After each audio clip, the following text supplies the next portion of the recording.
Olá, boa tarde, tudo bem com você? Hoje é terça-feira, dia 8 de dezembro de 2015. Nós estamos ao vivo para todas as unidades de saúde aqui da capital paulista.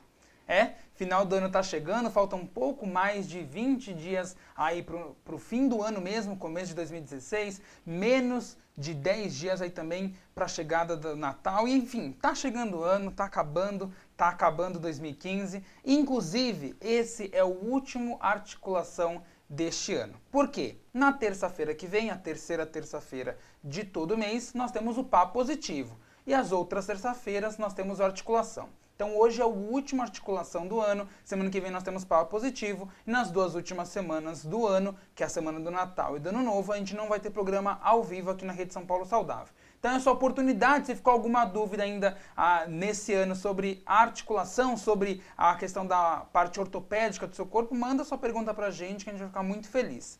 Mas antes, peça para o gerente, o responsável da unidade que você está, para aumentar o volume da televisão. Só assim você vai conferir as respostas do doutor que está aqui do meu lado, e já vou apresentar ele, para a gente começar então falando sobre esse tema tão importante que é osteoporose. Então peça para o gerente ou para o responsável da unidade que você está para aumentar o volume da televisão. Repetindo, o tema do programa de hoje é osteoporose e você pode participar como sempre aqui nos programas ao vivo da Rede São Paulo Saudável. É muito fácil. Manda um e-mail para a gente no tvdasaude@gmail.com, tvdasaude@gmail.com. Se você não tiver acesso à internet, não tem problema. Você pode mandar a sua pergunta por meio do nosso telefone a cobrar, é gratuito, no 9090 3129 9092. 9090 3129 9092, que está aparecendo aqui embaixo. Anota aí, manda pra gente sua pergunta, a produção já está pronta para te receber, também eu ver seu comentário, sua pergunta, para você não terminar esse 2015 com alguma dúvida. Lembrando que o tema do programa de hoje é osteoporose, um tema que às vezes as pessoas até conhecem um pouco, mas sempre fica alguma dúvida. A gente vai entrar com mais detalhes nesse assunto a partir de agora com o Dr. Fábio Batista, que é o médico ortopedista aqui da Secretaria Municipal da Saúde. E como sempre, Dr. Fábio, muito obrigado por aqui estar com a gente. Imagina, é um grande prazer estar novamente aqui com vocês. Boa tarde a todos. Vamos começar então. Doutor, para a gente logo de pontapé no nosso programa, o que é osteoporose? Bom, a osteoporose é uma doença silenciosa que afeta a mineralização do osso, né? Dessa forma, o osso se torna frágil e bastante susceptível a uma fratura, muitas vezes por mecanismos traumáticos bem considerados banais, vamos dizer assim, ou de pouca energia. O osso está fragilizado por essa perda óssea ocorrida, né? E o que causa essa perda óssea? Veja, a gente acha que vale a pena a gente dizer, essa é uma pergunta que me permite classificar essa osteoporose. Então. Existem várias formas de classificações, alguns tipos, né? Mas é interessante a gente discutir aqui alguns tipos bastante clássicos, né? Eu gostaria de destacar basicamente três grandes tipos aqui, né? A osteoporose pós-menopausa, que é a que afeta as mulheres no período perimenopausal e pós-menopausal, né? Lembrando que os estrogênios, né, os hormônios muito mais, também tem nos homens, mas muito mais presente nas mulheres, ele equilibra, né? Ele equilibra esse processo de perda e restauração óssea. Por isso que na menopausa, quando existe uma queda significativa dos estrogênios, né, o osso fica mais susceptível, né, a ter uma fragilidade, a perder essa massa óssea, essa qualidade óssea, a musculatura também, né. Vale a pena lembrar, né, que o esqueleto ele não é só para sustentar e para proteger, né, ele também é uma grande fonte de cálcio, né, e cálcio esse que é utilizado em múltiplas ações teciduais, né, como batimentos cardíacos, como contrações musculares, né? Então veja como é importante. Então a osteoporose pós-menopausal é um grande tipo que a gente vai discutir um pouco mais. O outro grande tipo é a osteoporose senil, que é esta perda da mineralização óssea, a perda da massa óssea, decorrente do avançar da idade, né? Então é a osteoporose senil, bastante comum, é um outro grupamento etiopatológico que vale a pena a gente discutir. E o terceiro grande grupo, que a gente, se é que podemos dizer assim, é falar em as osteoporoses secundárias. Secundárias a quê? Secundárias a alguma situação clínica, por exemplo. Então, secundárias a doenças endocrinológicas, por exemplo. Secundária a doença renal crônica. Secundária a uma imobilização prolongada, né? Então, uma cirurgia ortopédica, ou mesmo uma intervenção não cirúrgica, mas que faça com que o paciente precise usar uma imobilização por muito tempo, esse imobilismo pode causar uma osteoporose secundária, né? Outras situações, pacientes que fazem uso de corticoides por tempo prolongado. Então, alguma doença clínica, reumatológica, por exemplo, que requeira com que o paciente utilize esse tipo de droga para manter a doença sob controle. Também pode, eventualmente, desencadear uma condição de osteoporose secundária. Esses três grandes grupos, eu acho que é o foco que a gente poderia estar trabalhando. A osteoporose pós-menopausa, a osteoporose senil e a osteoporose secundária. Doutor, todas as pessoas nesse segundo grupo que o senhor destacou, então com a idade todos nós estamos sujeitos a ter osteoporose no Isso, futuro? todos nós vamos perdendo massa óssea, massa muscular, né? Até os nossos mecanismos de excreção do cálcio, ou mesmo de reabsorção desse cálcio, eles também vão sendo alterados com o envelhecimento, né?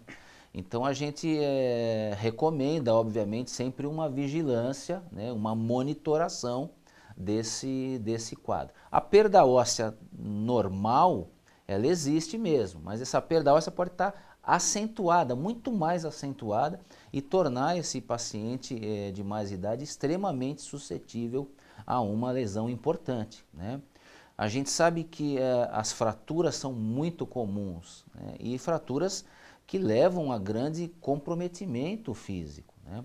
A gente diz também que com o avançar da idade a gente vê as pessoas baixando de estatura e ganhando deformidades, né? Então tem a osteoporose afetando a coluna, por exemplo, é muito comum.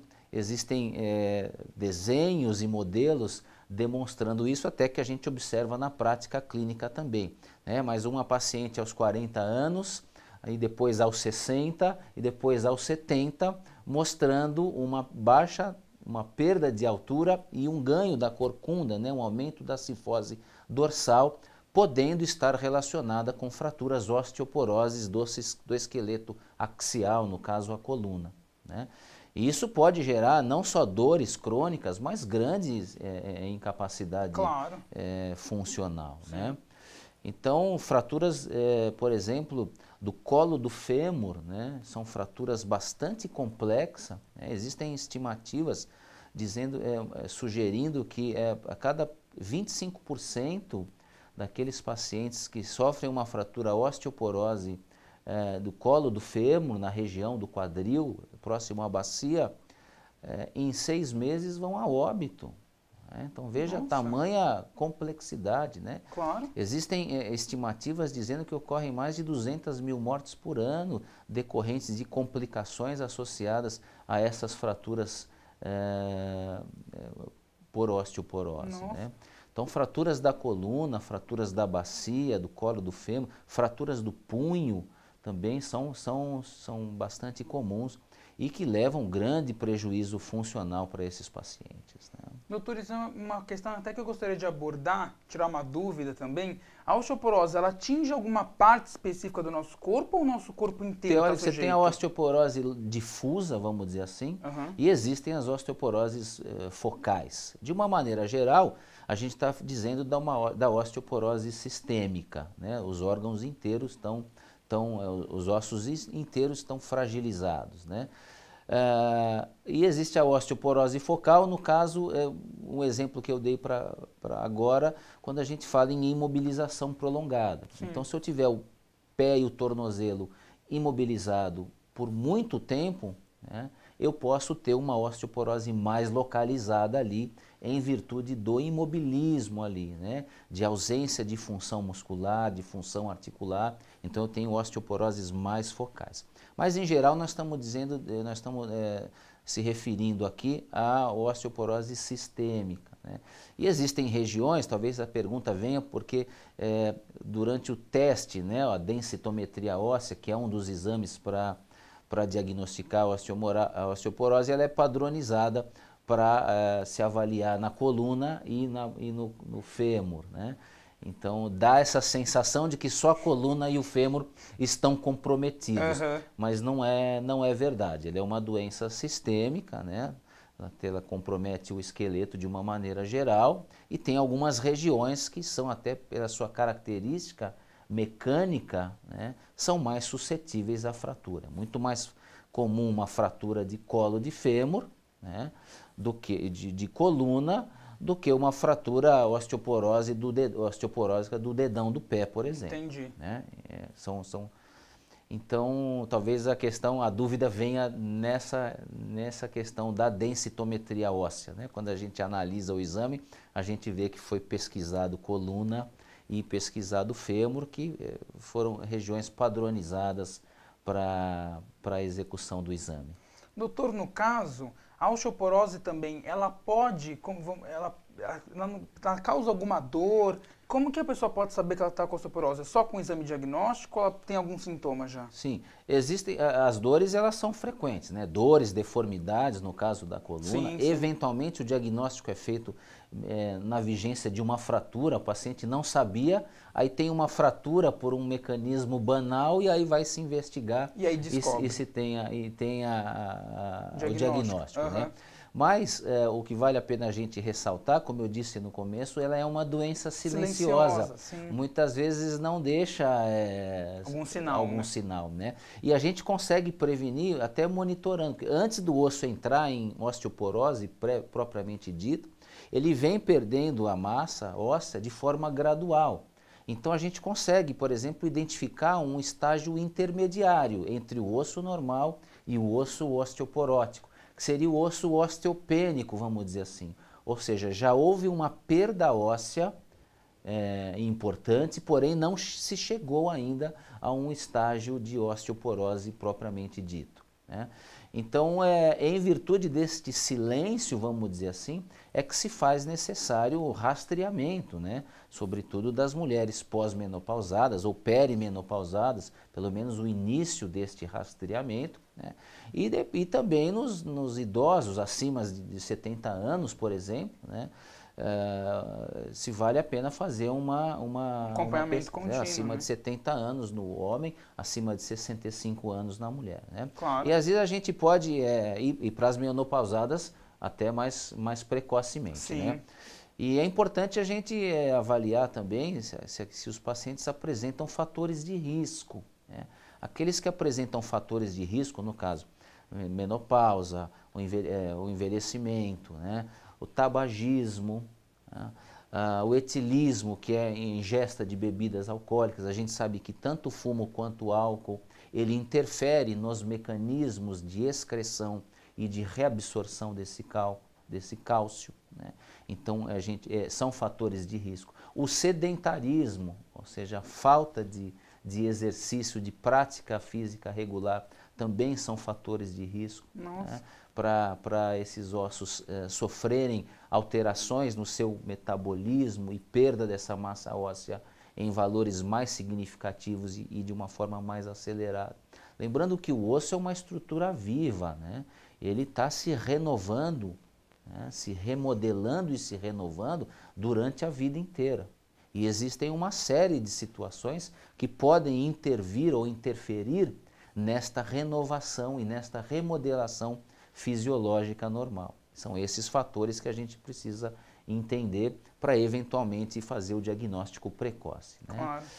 Como eu disse também no início, né, situações que requeram o uso crônico e constante de corticoides, né, o corticoide ele age no metabolismo ósseo, né, e ele pode favorecer o aparecimento da osteoporose. Então é um outro fator de risco, né? Vale lembrar, né, que a prevenção da osteoporose ela deve se iniciar já desde cedo, já desde a infância. E como a gente pode fazer isso? E olha que interessante, a gente acha que os cuidados são, osteoporose senil, eu tenho que me preocupar só quando eu tiver mais idoso. nesse período, né? E não é verdade, né? Na infância a gente já tem que estar pensando nisso, né? Então, estimulando e orientando, né, dieta adequada em cálcio, né?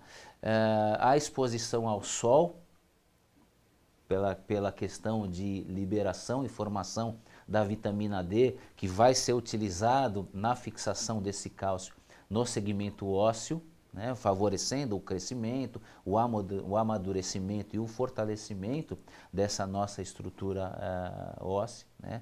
Os exercícios físicos, né. É importante, quanto mais o exercício físico na infância, na adolescência, auxilia o crescimento, auxilia o fortalecimento ósseo, auxilia a fixação desse cálcio nesta grande fonte de cálcio que é o esqueleto, né? Então isso já deve começar desde cedo, né? Desde cedo a gente está atento nessas... E com o passar do tempo, obviamente, adotar estilos de vida mais adequados também, né? Como não fumar, não beber, uma dieta apropriada. Não deixar de fazer atividade física. Não deixar de fazer a sua atividade física. A atividade física, ela traz benefício, aqui vale a pena esse parênteses, não só para a osteoporose, para o esqueleto, para o sistema muscular, mas para o indivíduo como um todo. Com certeza. Então isso é muito necessário, né? Lembrando aí que algumas vezes se faz necessário para aqueles pacientes sedentários, já com alguma idade ou com algum antecedente clínico importante, lembrar que antes de uma prática esportiva um pouco mais intensa, vale a pena uma avaliação médica para a gente não sofrer o risco de ter algum problema clínico aí na vigência do início de uma atividade física, né? Claro. Eu nunca fiz exercício e de repente resolve fazer uma corrida, né, forte, né? Quem garante que esse paciente não tem uma alteração cardiológica, né, possa ter uma arritmia e até uma morte súbita? E nem sabe às vezes, nem né? sabe. Então cabe esse alerta aqui, o exercício físico ele é importante, mas requer em algumas situações, né, sobretudo já com o indivíduo que nunca praticou e que já tem uma certa idade, uma avaliação cardiológica, pelo menos, antes de iniciar. Claro. Né? Que mais? Doutor, eu queria até destacar que você ressaltou a questão do leite. Eu já ouvi falar, e eu queria saber do senhor se é verdade. Muita gente fala assim, osteoporose, você tem osteoporose porque você não toma muito cálcio, tem que tomar leite para resolver. Isso é verdade? É verdade, né? O leite e os derivados, né, laticínios, ele talvez seja a maior fonte de cálcio, né? Existem outras condições, né? Outras fontes, como as folhas e verduras escuras, como espinafre, couve, né? O tofu, né? Que são fontes de cálcio, feijão branco, né?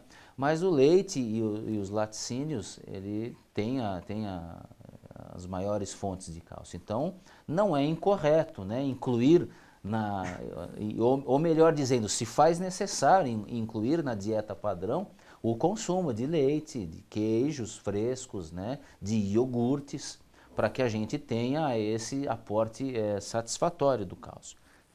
Lembrar a questão da vitamina D, por incrível que pareça, hoje parece que existe até uma certa epidemia de hipovitaminose D. Nossa! Né? Porque as pessoas, aí, talvez por questões de medo de se expor à violência, né? Ou por esse aumento de recursos para você ficar em casa, né? Televisores, iPads e outros videogames, né? As pessoas estão deixando de tomar sol, né? Verdade. Então, e a vitamina D, ela é encontrada em alguns alimentos, mas na grande maioria não, né? Alguns alimentos que a gente encontra vitamina D, peixes, por exemplo, salmão, ostras, sardinhas, né, bacalhau, mas assim, a grande maioria das vezes a gente não tem vitamina D nos alimentos. Então se faz a necessário desta formação a partir da exposição solar. E a cidade de São Paulo tem parques, dá para aproveitar, Pois é, né? Pois é, né? E o que vale a pena dizer quando a gente fala em exposição solar, né? Sempre aquela ressalva, né? De que a exposição solar, ela tem o momento adequado, né? Claro. Senão a gente vai estar momento adequado para tomar, E tem né? a proteção também. Claro, né? a sua proteção, né?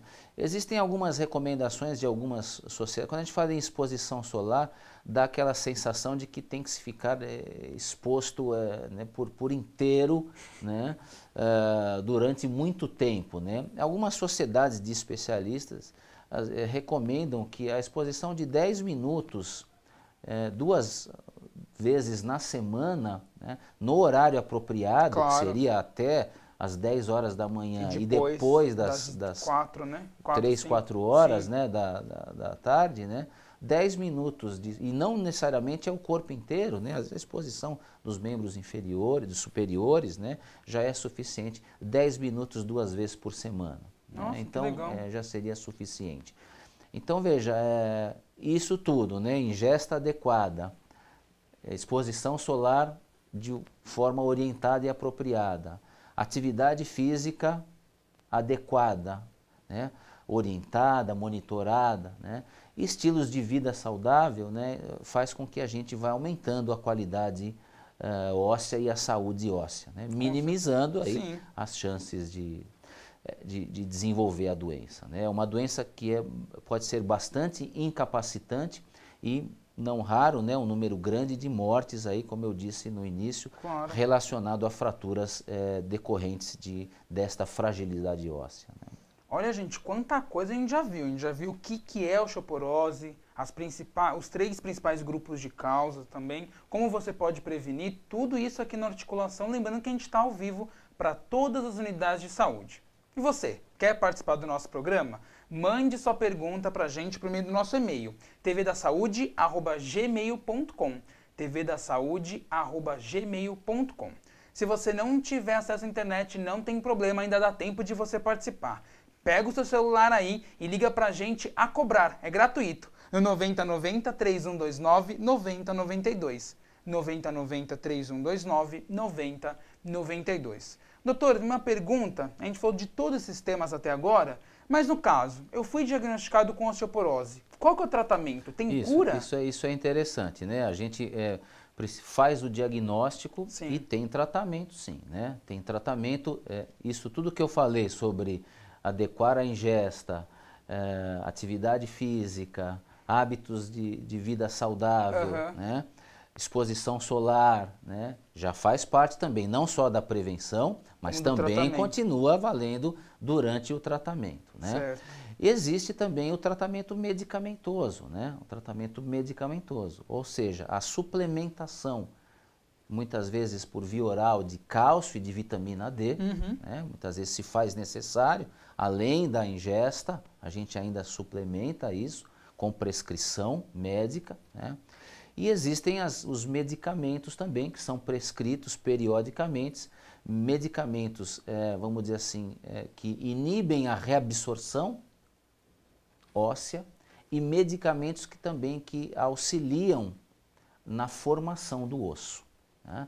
Então existem remédios específicos para o tratamento. Né?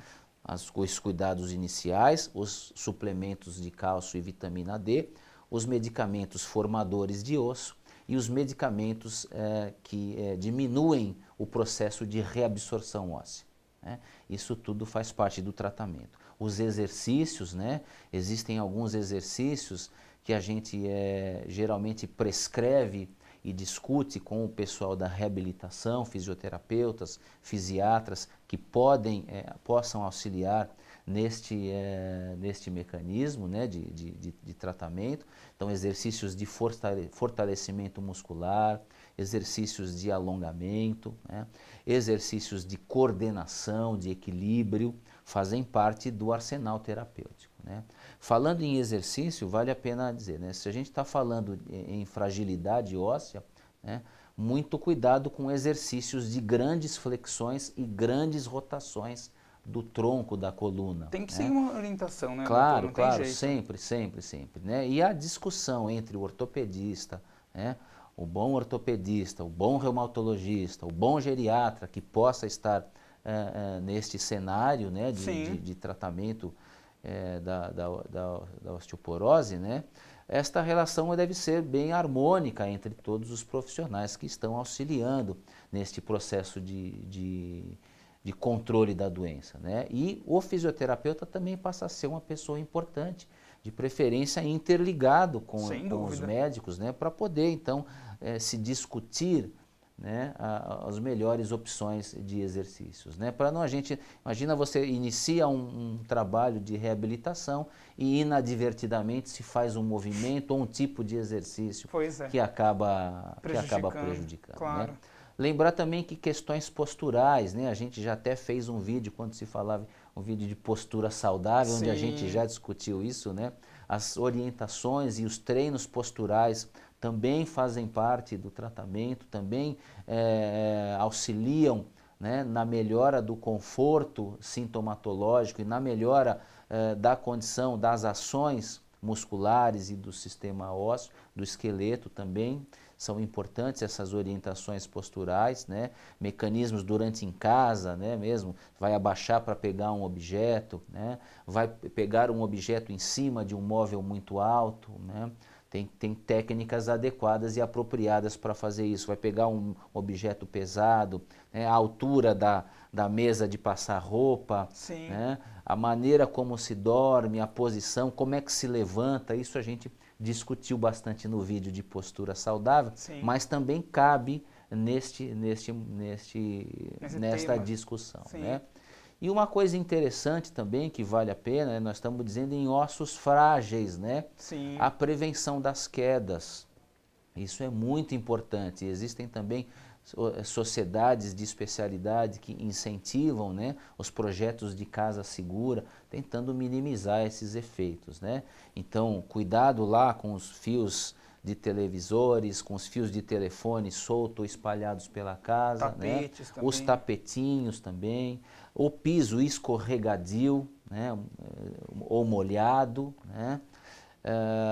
A altura da cama, né? Às vezes a cama muito baixa faz com que a pessoa, o idoso, tenha dificuldade de acessar, acaba quase que se largando para chegar ao colchão, né? E eventualmente pode errar esse cálculo e sofrer uma lesão, né? Barras, às vezes, de segurança dentro do banheiro, ao lado do vaso, dentro do box para tomar banho, né? Evitando aí ou minimizando efeitos indesejáveis, que seria uma queda, um traumatismo, num osso já fragilizado. Imagina, né? Então veja os desdobramentos que isso pode atingir, né? Então a prevenção das quedas também faz parte deste arsenal terapêutico. Claro. Doutor, só para a gente fazer uma última pergunta, se as pessoas seguirem esse passo a passo do tratamento que o senhor ressaltou, esse osso fragilizado, ele volta ao normal ou uma vez com osteoporose não tem mais volta? Não, ele é possível a gente voltar, ele obter uma textura óssea apropriada, né? Nós temos casos de pacientes com osteopenia, na sua grande maioria, vamos dizer osteopenia. A osteoporose instalada, ela é difícil reverter, né? A osteoporose instalada, né? A gente até consegue fortalecer com depósito de cálcio, mas existe uma destruição do trabeculado ósseo e muitas vezes difícil restabelecer essa condição normal, voltar para o normal. Mas num estado osteopênico, né, esse é mais fácil a gente conseguir a reversão para uma condição bem mais próxima do normal, né? O osteoporótico, a gente consegue fortalecê-lo, né? E juntamente com o trabalho muscular que vai envelopá-lo, vamos dizer assim, a gente consegue uma resistência apropriada, uma mineralização satisfatória e um envelopamento muscular adequado, e a gente acaba conseguindo minimizar esses efeitos indesejáveis aí, essas fraturas espontâneas, né, às vezes por mecanismos traumáticos bastante incomuns, ou leves ou banais, né? já levando para uma fratura importante. Ótimo, muito bom saber disso. Dr. Fábio, gostaria de agradecer mais uma vez sua presença no programa Articulação de hoje. Foi um prazer ao longo desse 2015 conversar sobre esses temas tão importantes e também desejar logo de antemão para o senhor uma boas festas para você e até 2016. Obrigado, estaremos lá, boas festas a todos. É sempre um prazer estar aqui nesse estúdio com vocês, né, com os munícipes, podendo auxiliá-los em dúvidas importantes referentes à saúde ortopédica. Uma boa festa, uma boa entrada de ano para todos, né, com bastante paz, saúde, e que possamos estar aqui novamente em 2016, continuando esse programa bastante importante, o Articulação. Muito obrigado. Com certeza. Gente, o Articulação, ele acabou aqui em 2015, mas ele continua lá no canal no YouTube da Rede São Paulo Saudável. Tem muito programa ao vivo para você rever, compartilhar com seus amigos, seus familiares. Esse mesmo, em alguns dias, hoje, amanhã, já vai estar disponível no nosso canal no YouTube para você, como eu disse, compartilhar com quem você quiser. Aproveite que está lá no nosso canal no YouTube para se inscrever. Você clica lá no botãozinho vermelho escrito assim, inscreva-se. Ao clicar lá, você faz o cadastro e assim que tiver um vídeo novo da Rede São Paulo Saudável, você já fica sabendo. Então aproveite para assistir outras articulações, aqui os programas ao vivo, como também outros programas da Rede São Paulo Saudável. Lá tem muito conteúdo para você ter uma vida com muito mais saúde. Um outro vídeo também que o doutor citou aqui, da postura saudável, também está no nosso canal no YouTube. Só digitar lá no campo de busca postura saudável e aí você vai achar o programa Articulação que a gente conversou sobre esse tema. Lembrando, novamente, aqui o programa Articulação em 2015 encerra, mas a gente volta em 2016 com muito mais informação para você. Na próxima terça-feira, a gente vai falar sobre Pá Positivo, o programa sobre a sua saúde sexual. A gente se encontra ao longo da programação da Rede São Paulo Saudável e que você tenha uma excelente semana. Tchau, tchau!